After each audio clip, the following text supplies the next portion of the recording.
Сырттан караган кишиге жөн гана куралдуу кол салуудай кабыл алынган кылмыштын бул түрү радикалдуу исламчылар тарабынан амалият деп аталат. Алар динсиздерге каршы чабуул жасап, байларды тоноо менен алектенишет. 20 январда колго түшүрүлгөн топто дал ушундай эл аралык террористтик уюмдун мүчөлөрү болгон. Алардын 4-өөсү Сириядагы эл аралык террористтик уюмдун лагерлеринде аскердик даярдыктан өткөндүгү маалым болду. Бул кармалган жарандардын жашаган жеринен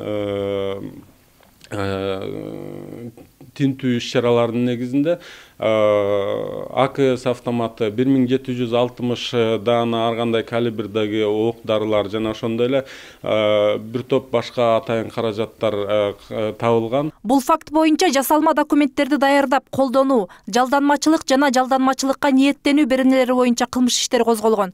Кыргызстанда колго түшүрүлгөн бул топ жалгыз деп айтууга болбойт. Себеби өткөн жылдын аягында да ушул өңдөнгөн топ кармалып, кылмыш составы жок деген жүйө менен сот тарабынан үй камагына чыгарылып кете жаздаган. Сырткы күчтөргө караганда өлкөнүн ичинде жайылган ушул өңдүү майда топтор Кыргызстан үчүн кыйла кооптуу дешет эксперттер. Почему такие маленькие группы? Эмне үчүн мындай топтор саналуу гана кишилерден турат? Себеби Сириядан топ-топ болуп келүүгө мүмкүн эмес. Алар жалгыздан келишет да, бул жактан алдын ала аныкталган схема боюнча бири-бирин таап, амалият менен алектене башташат. Мындай топтор өлкө үчүн биз ойлогондон алда канча коркунучтуу. Алардын тымыздын аракеттеринен эмнени күтүүгө болорун алдын ала аныктап болбойт. Алар атайын тапшырмалар менен келишет.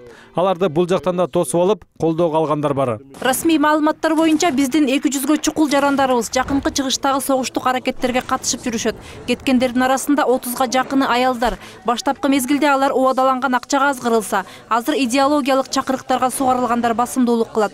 Ал эми чет мамлекеттерге иштеп жүрүп кеткендер ошол жактагы түрдүү агымдардын тузагына илингендер. Алар аркылуу ислам мамлекети өзүнүн капсалаңдуу максатын ишке ашырууну көздөйт. ИГИЛ уюму Кыргызстандын түштүгүндө жана Өзбекстанда кырдаалды урчутуу үчүн $70 миллион каражат бөлүп бергени тууралуу маалыматтар өткөн аптада айтылган. Они заявили о том, что распространят. Алар өз таасирин жакынкы чыгыш өлкөлөрүнүн бүтүндөй аймагына жайылтаарын айтып чыгышкан. Борбор Азия аркылуу Кавказга чейин жетүүнү көздөшүүдө. Алардын мындай аракетин колдоого жана ишенимдүү кызмат кылууга көпчүлүгү ант беришкен. Алардын арасында Кыргызстандын жарандары да бар. Көпчүлүгү ушул өңдөнгөн топтун биздеги өкүлдөрүнө ант бергени Кыргызстан үчүн да кооптуу.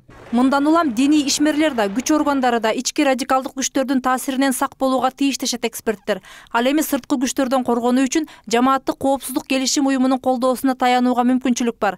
Азыр өлкө бажы биримдигине кирүүгө даярдык көрүү учурунда түштүктөгү чек араларды коргоого Россиядан жардам алуу боюнча маселени кабыргасынан койсо болот. Анын үстүнө биздин өлкө аркылуу контрабандалык товарларды, баңгизаттарды жана курал жарактарды өткөрбөөгө алар да кызыктар. Мээрим Ташыбекова, Аскат Ибраимов, НТС.